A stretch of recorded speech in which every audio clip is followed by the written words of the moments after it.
The next tool I'm going to show you is the Blob Brush tool, as well as the eraser tool. So located right beneath the pencil tool, we have the Blob Brush.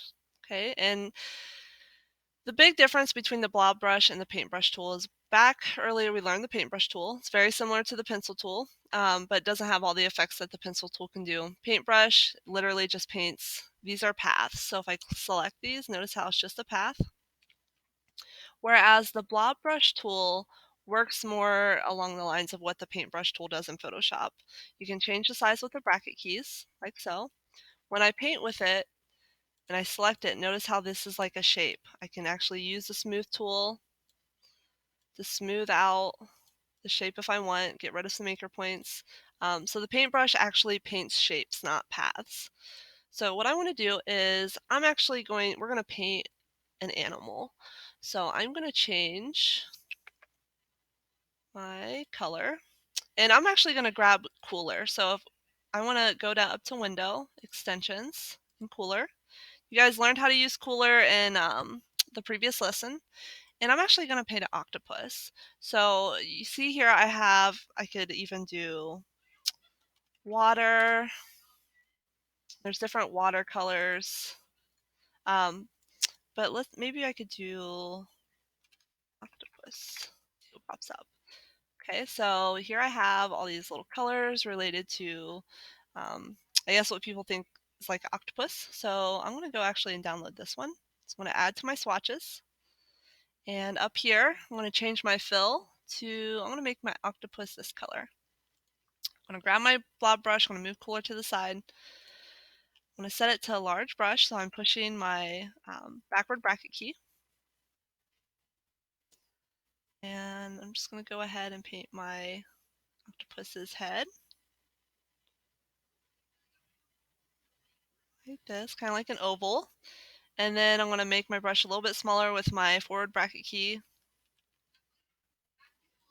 And I'm going to paint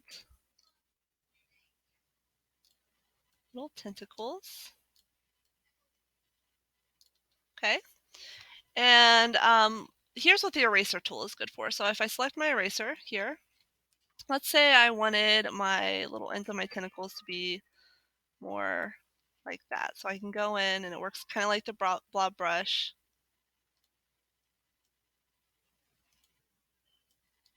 And go in and refine that. I'm going to grab my smooth tool because I'm not really happy with how this looks here. So I have to actually select it. Grab my smooth tool and I'm going to smooth out some of my paths here. So there's a lot of anchor points. Smooth that out. Okay. All right, now I'm going to use my blob brush and I'm going to make,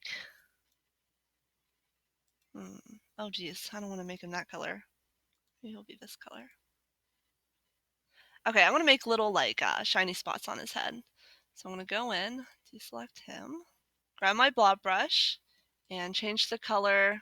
So I made sure this was deselected. Notice how I grabbed my deselect tool because I didn't want him selected because I want to change the color of my paint. And I'll paint little spots on top of his head.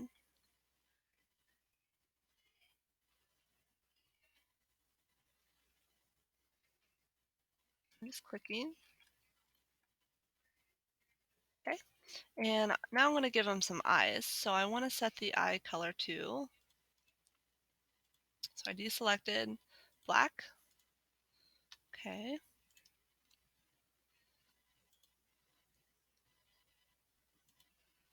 And then I want to make the pupils in the middle of the eyes white. So he has a little glimmer in his eye.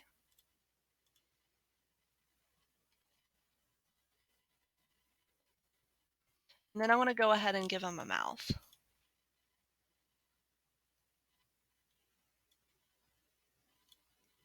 Like that.